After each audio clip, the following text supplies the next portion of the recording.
அண்மை செய்தி, வயநாடு நிலச்சரிவில் சிக்கி பலியானோரின் எண்ணிக்கை 116ஆக உயர்ந்திருக்கிறது. கூடுதல் விவரங்களை செய்தியாளர் பாலாஜி வழங்க கேட்கலாம். பாலாஜி வணக்கம். நிமிடத்திற்கு நிமிடம் இந்த பலி எண்ணிக்கையானது தொடர்ந்து உயர்ந்த வண்ணம் இருக்கிறது. மீட்பு பணியும் நடைபெற்று வருகிறது. இது பற்றிய முழு விவரங்கள் என்ன? அகிலா, நீங்க குறிப்பிட்டது போலயே காலையிலிருந்து பார்த்தோம்னா இந்த நிலச்சரிவில் சிக்கி உயிரிழந்தோர் எண்ணிக்கை கொஞ்சம் கொஞ்சமா அதிகரித்து வருகிறது.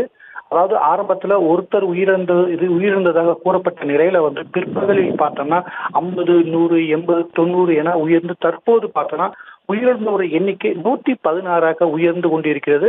இந்த பகுதியில மீட்பு பணிகள் மேற்கொள்ள முடியாததற்கு முக்கியமான காரணம் என்னன்னு பார்த்தோம்னா தொடர்ந்து இந்த பகுதியில் அவ்வப்போது கனமழை பெய்து வருகிறது. மேலும் பார்த்தோம்னா இந்த நிலச்சரிவு ஏற்பட்ட இடம் பார்த்தோம்னா சுமார் ஒரு 3 கிராமங்கள், கிட்டத்தட்ட ஒரு 100க்கு மேற்பட்ட கிலோமீட்டர் பரப்பிலான இடங்கள்ல நிலச்சரிவு ஏற்பட்டு வருகிறது. மீட்பு படையினர் ஒவ்வொரு இடத்துக்கு செல்லும் போது அந்த இடத்துல பார்த்தோன்னா மண்ணில் புதைகின்றவர்களும் ஒரு புறம் இருக்க, மற்றொரு புறம் உயிருக்கு போராடியவர்கள் ஒரு புறம் இருக்க, சில பேர் காயமடைந்தவர்கள், பிளஸ் கட்டிட இடிபாடு மற்றும் பார்த்தோன்னா உயிரிழந்தவர்கள் ஆகிய பல தரப்பட்ட சவால்களை மீட்பு பணியினர் தொடர்ந்து சந்திச்சுட்டு இருக்காங்க.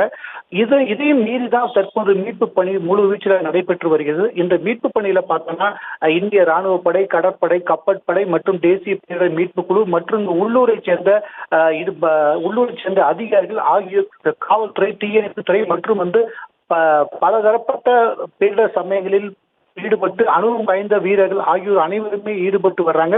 தொடர்ந்து இந்த பகுதியில் ஒரு 500க்கும் மேற்பட்ட மீட்பு குழுவினர் மீட்பு பணியில் ஈடுபட்டு வராங்க. இருந்த போதிலுமே பார்த்தோம்னா தற்போது இருள் சூழ்ந்த நேரம் உருவாகி உள்ளதால் மீட்பு பணியில் சற்று சிக்கல் நிலவுகிறது. இருந்த போதிலுமே தொடர்ந்து மீட்பு பணி நடைபெற்று வருகிறது.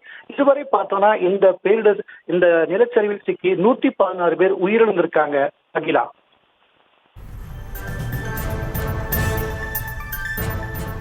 முழு விவரங்களுக்கு நன்றி பாலாஜி.